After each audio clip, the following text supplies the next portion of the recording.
Le 28 mars dernier, la terre a tremblé en Birmanie. Imaginez en quelques secondes des immeubles effondrés, l'odeur des corps dans les décombres, la peur constante des répliques. 3 mois plus tard, Handicap International est toujours mobilisé auprès des rescapés. On revient, ensemble, sur cette catastrophe humanitaire sans précédent pour le pays. Le 28 mars dernier, un séisme de magnitude 7,7 frappe la Birmanie. Les tremblements de terre sont fréquents dans ce pays, mais celui-ci est le plus violent jamais enregistré. Handicap International, qui est présente en Birmanie depuis 2008, se mobilise dès les premières heures. Direction Mandalay, la deuxième ville du pays.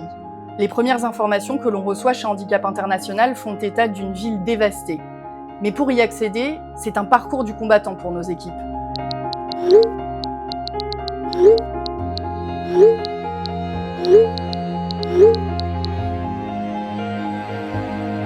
Une fois sur place, nos équipes nous rappellent et ils nous disent que la situation est catastrophique.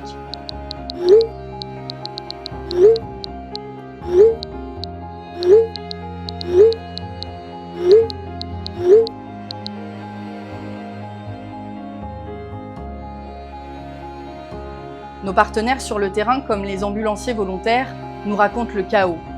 Il manque de tout. Et peu à peu, eux aussi s'effondrent. Sur place, tout le monde est dans une situation de détresse psychologique intense. Handicap International se déploie très rapidement sur le terrain pour porter assistance aux sinistrés.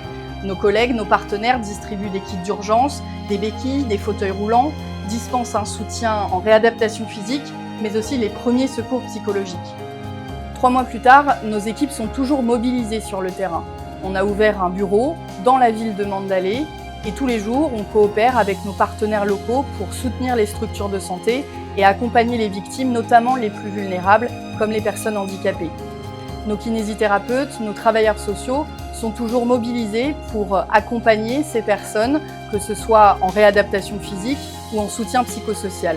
Autre priorité, répondre aux besoins de base de ces personnes, que ce soit pour prendre soin d'elles, des kits d'hygiène, ou pour leur apporter le minimum nécessaire pour cuisiner ou pour se déplacer. Aujourd'hui, notre priorité, c'est aussi d'anticiper, penser à la suite, penser à la reconstruction d'un pays qui fait déjà face à un conflit armé. À Mandalay, la crise est loin d'être terminée.